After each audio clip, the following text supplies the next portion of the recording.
Hi friends, how are you. उम्मीद है आप सभी लोग बहुत अच्छे होंगे, स्वस्थ होंगे। आज हम बात करेंगे रजिस्ट्रेशन के बारे में, आईपीओ की। सिमिलर वीडियो एमपी के रजिस्ट्रेशन के लिए भी आएगी, जिससे कि आप कोई गलती ना कर बैठो काउंसलिंग के समय, रजिस्ट्रेशन के टाइम, जिससे कि आपका एडमिशन रुक जाए। तो आज हम बात करेंगे आईपीओ रजिस्ट्रेशन की। आईपीओ रजिस्ट्रेशन के लिए सबसे पहले आपको उसकी ऑफिशियल वेबसाइट पर जाना पड़ेगा, GGS IPO। जैसे ही आप उस पर क्लिक करोगे तो आप उनके एक फ्रंट पेज पे पहुंच जाएंगे। और पहले आपको इस वेबसाइट पर क्लिक करना पड़ेगा, गुरु गोविंद सिंह इंद्रप्रस्थ यूनिवर्सिटी।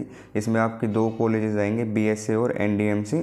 अब इसके लिए आपको होल्ड स्क्रॉल डाउन करना पड़ेगा और एक ये ऑप्शन आएगा एडमिशन 2023-24। ये चेक करना 23-24 है, कभी आप 22-23 वाले में रजिस्टर कर दें। अप्लाई ऑनलाइन पे क्लिक कीजिएगा इसके बाद। और जब जैसे आप यहाँ अप्लाई ऑनलाइन पे क्लिक करेंगे, उसके बाद आपके सामने ये खुल जाएगा, ये जो पूरा जो मेन पेज है ऑफिशियल वेबसाइट का। इसके बाद आपको नीचे जाना होगा और यहाँ पे काफ़ी सारे इवेंट्स दे रखे हैं, जैसे करंट इवेंट्स क्या हो रहे हैं, न्यूज़ एंड इवेंट्स क्या हो रहे हैं यहाँ पे। लेकिन मेन आपको यहाँ पे आईपीओ रजिस्ट्रेशन 2023 पे क्लिक करना पड़ेगा। आप मेन पेज पे पहुँच जाओगे, जहाँ पे रजिस्टर, साइन इन और लॉगिन होगा। अगर आपने रजिस्टर नहीं किया अभी तक तो साइन इन कीजिए पहले, उसके बाद आपको यूज़र ID और पासवर्ड मिल जाएगा। और फिर आपको यहाँ पर जो सिक्योरिटी पिन लिखा है, वो सिक्योरिटी पिन यहाँ पर भरना है। सिक्योरिटी पिन भरने के बाद आपको यहाँ पे साइन इन पे क्लिक करना है। ठीक है दोस्तों, एक साइन अप का ऑप्शन भी होगा नीचे, तो आप साइन अप भी कर सकते हैं। तो अभी पहले आप यहाँ पे अच्छी तरह भरेंगे ये जो सिक्योरिटी पिन है, उसके बाद साइन इन कीजिए। और अब आपका जो मेन प्रोसेस है वो हो जाएगा शुरू, आपके MBBS के रजिस्ट्रेशन के लिए। अब दोबारा यहाँ पे आपको पिन भरना पड़ेगा। अब MBBS का कोड 103 है, वैसे आपको दोबारा यहाँ पिन भरना पड़ेगा जल्द से जल्द। जैसे ही आप यहाँ पे पिन भर देंगे तो आप दोबारा एक पेज पे पहुँच जाएंगे, जहाँ पे आपको अपनी डिटेल्स भरनी पड़ेंगी, रजिस्ट्रेशन डिटेल्स वगैरह। ठीक है, तो अभी हम यहाँ पे ये सिक्योरिटी पिन भर रहे हैं और click here to proceed. Yes, proceed. और अब देखा हो आपने, यहाँ पे मैंने रजिस्ट्रेशन फॉर्म और एप्लीकेशन फॉर्म भर दिया। इसमें ज़्यादा कुछ नहीं, आपको अपनी बेसिक डिटेल्स डालने हैं। फिर मैं आपको एक बार दिखा देता हूँ यहाँ पे कि कैसे क्या क्या होगा। देखिए, व्यू रजिस्ट्रेशन फॉर्म, यहाँ पे आपको वही candidate name, mobile number, email ID और फादर्स नेम आपको यहाँ पे फिल करना होगा। फिर एप्लीकेशन फॉर्म में आपको कुछ बेसिक डिटेल्स डालनी होगी, जैसे candidate name, father name, mother name, आपकी डेट ऑफ बर्थ और आपका मतलब आपका सेक्स, आप मेल है या फीमेल है, इंडियन। और यहाँ पे ये जो मैंने दिल्ली NCT लिखा है, ये दिल्ली NCT ही भरना अगर आपको स्टेट कोटा लेना है, वरना गड़बड़ हो सकती है। आप अदर स्टेट मत भर देना, वरना आपको स्टेट कोटा नहीं मिलेगा। फिर वही आपकी कैटेगरी और कोई मतलब कोई एडिशनल बेनिफिट अगर आपको चाहिए, जैसे यहाँ पे है अगर आप क्रिश्चियन माइनॉरिटी है, जैन माइनॉरिटी है, मुस्लिम माइनॉरिटी है, उसके लिए। और आगे अगर हम बात करें, आपको कोई डिफेंस पर्सनल में कोटा हो, या फिर ऐसे बहुत सारे जम्मू कश्मीर माइग्रेंट हो आप, या फिज़िकली हैंडीकैप्ड हो, तो आपको एक कोटा मिलता है, तो वो हो तो आप भर दीजिए, अदरवाइज़ नो। फिर उसके बाद अपनी आप बैंक डिटेल्स यहाँ पे भरेंगे, जिससे कि आप फ़ंड ट्रांसफ़र वगैरह कर सकते हैं। अब नेक्स्ट जो अपना क्वालिफिकेशन डिटेल्स, आपको 10th की मार्कशीट अपनी देखनी है और सारी डिटेल्स यहाँ पे जल्द से जल्द भर देनी है। मैं यहाँ से जल्द से जल्द भरने की कोशिश करूँगा, जिससे कि आपको ज़्यादा टाइम वेस्ट ना हो। आपको अपना स्टेटस लिखना है कि आप 10th में पास थे, लेकिन मेन चीज़ है यहाँ पे आपके 50% से ऊपर होनी चाहिए 11th और 12th दोनों, 10th और 12th दोनों में, अदरवाइज़ आप रजिस्टर नहीं कर पाओगे। अपना बोर्ड यहाँ पे भरना आपको जल्द से जल्द। और बेसिक डिटेल्स की मैक्सिमम मार्क्स आपका 10th में जैसे 5 सब्जेक्ट होते हैं मेन, तो 500 यहाँ पे भर दीजिएगा। आपको स्कोर कितना मिला वो यहाँ पे भर दीजिएगा, साइड में आपकी परसेंटेज आ जाएगी ऑटोमेटिकली। और उसके बाद अपना जो इंस्टीट्यूट नेम का एड्रेस है, जैसे फॉर एग्जांपल मैं भर देता हूँ JNV मंगेशपुर, नवोदय का एड्रेस भर देता हूँ मैं। ठीक है, अब और साइड में कुछ है, जैसे अपना रोल नंबर आपको वहाँ भरना होगा, और रिज़ल्ट मोड भरना होगा कि आपकी परसेंटेज थी या CGPA थी। वो बेसिक इन्फॉर्मेशन भर के अब हम आगे बढ़ेंगे 12th के बारे में, कि 12th के बारे में आपको क्या क्या भरना है। 12th के बारे में भी सेम बेसिक डिटेल भरनी है, मैं जल्द से जल्द भर देता हूँ।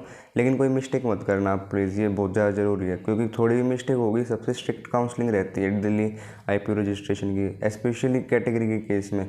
अब चलिए बात करेंगे यहाँ पे हम 12th के बारे में। अपना स्टेटस बताइए, दोबारा पास्ड। और पास्ट भरने के बाद अपना वही कि यहाँ पे आपको बताना होगा अपने कौन से बोर्ड से किया, किसी स्टेट बोर्ड से या CBSE से। जल्द से जल्द अपने मार्क्स वगैरह भर देने, और मैंने भर दिए और सब कुछ। अब save and next to proceed. अब यहाँ पे अगली जो डिटेल आती है वो कॉम्पिटिटिव एग्जाम डिटेल्स। आपको अपना NEET UG roll number, exam year और रैंक भरनी पड़ेगी। अगेन प्रोसीड करना आगे। और अब उसके बाद कॉन्टैक्ट डिटेल्स, आपको अपना एड्रेस भरना पड़ेगा। मैं दोबारा जल्द से जल्द एड्रेस भरने की कोशिश करूँगा। सिंपली आपको अपना एड्रेस भरना बस यहाँ पे जल्द से जल्द, जैसे हाउस नंबर 163 या जो भी आपका हो, और यहाँ पे लोकेलिटी, सिटी या फिर विलेज जहाँ भी आप रहते हैं वो भर दीजिए। और उसके बाद आपको डिस्ट्रिक्ट भरना होगा, लेकिन डिस्ट्रिक्ट से पहले वो सब लोकेलिटी वो ऑप्शनल है। और ये पिन कोड वगैरह दिल्ली का आपको भरना होगा यहाँ। और यहाँ पे आप डिस्ट्रिक्ट भरिएगा, जैसे मैं एग्जांपल के लिए यहाँ भर देता हूँ नॉर्थ वेस्ट दिल्ली, मैंने भर दिया यहाँ पे। और अपना एक कॉन्टैक्ट नंबर शेयर कीजिए इनके साथ। यहाँ पे alternate contact number, similarly side में ऑप्शन है अल्टरनेट ईमेल आईडी का, अल्टरनेट ईमेल आईडी यहाँ पे शेयर कीजिए दोबारा। और अब उसके बाद जो आप जब ये शेयर कर दोगे, अगर आपका जो परमानेंट एड्रेस है वही आपका कोरेस्पोंडेंस एड्रेस है, तो उस पर आप क्लिक कर दीजिए जो आपका कोरेस्पोंडेंस एड्रेस। कोरेस्पोंडेंस मतलब यहाँ पे आप अभी प्रेजेंट टाइम में रह रहे हैं, ठीक है। तो अब हम बात करेंगे यहाँ पे correspondence address, same as correspondence address. और अब दोबारा सेव एंड नेक्स्ट। ऐसा नहीं कि आपने सेव कर दिया तो आप फिर दोबारा इसको चेंज नहीं कर पाएंगे, आप पीछे जाके दोबारा चीज़ें चेंज कर सकते हैं। अब ये सबसे इम्पोर्टेंट पार्ट है दोस्तों, यहाँ पे OBC कैटेगरी सर्टिफिकेट में OBC NCL डालना बहुत ज़्यादा ज़रूरी है। ये बात आप ध्यान रखना, अदरवाइज़ गड़बड़ हो सकती है। और साथ में उसके साथ आप सिंपल OBC भी डाल देना एक PDF में ध्यान से। सिमिलरली फ़ोटोग्राफ पासपोर्ट साइज डालिए, सिमिलरली एक सिग्नेचर डालिए अपने। और 11th एंड 12th की मार्कशीट वो भी बहुत इंपॉर्टेंट है हमारी। 11th एंड 12th की मार्कशीट आपको यहाँ पे दोबारा अपलोड करनी होगी। Date of birth otherwise 10th passing certificate आप वो भी यहाँ अपलोड कर सकते हैं। ये डॉक्यूमेंट का सबसे इंपॉर्टेंट पार्ट है, इसे देख लीजिए दोस्तों। और उसके बाद cancel cheque of account number, अगर चेक ना हो तो आप अपनी जो बैंक अकाउंट कॉपी है उसके फ्रंट पेज डाल सकते हैं, नीट स्कोर कार्ड डाल दीजिए और प्रोसीड एंड नेक्स्ट पे दोबारा क्लिक कीजिए। अब उसके बाद आपको पेमेंट और प्रीव्यू पूरा देखना आपने जो सही भरा है नहीं भरा है, फिर फाइनल सबमिट पे क्लिक करना है। और उसके बाद पेमेंट रजिस्ट्रेशन फ़ीस आपको देनी है। उसके बाद आपका सब हो जाएगा। फिर ये फ़ोन नंबर और ईमेल आईडी भी आप वेरीफाई कर लीजिएगा, कोई प्रॉब्लम वाली बात नहीं होगी। लेकिन जब तक मैसेज ना आए IPO वालों की तरफ से कि आपका रजिस्ट्रेशन हो चुका, तब तक आप चेक करते रहिएगा कि आपको पूरा रजिस्ट्रेशन हुआ है या नहीं हुआ है। यहाँ पे रजिस्ट्रेशन फ़ीस हमारी यहाँ जो रजिस्ट्रेशन फ़ीस है वो 1000 है, जो कि नॉन रिफंडेबल है।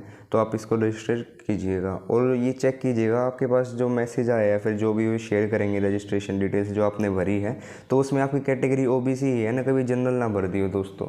तो उसका ध्यान रखना बहुत ज़्यादा जरूरी। दिल्ली में बहुत ज़्यादा प्रॉब्लम रहती है जनरल OBC को लेके। तो ऑल द वेरी बेस्ट दोस्तों, मैंने आपको बता दिया कैसे रजिस्ट्रेशन करनी है। और थैंक यू सो मच आपको वीडियो देखने के लिए।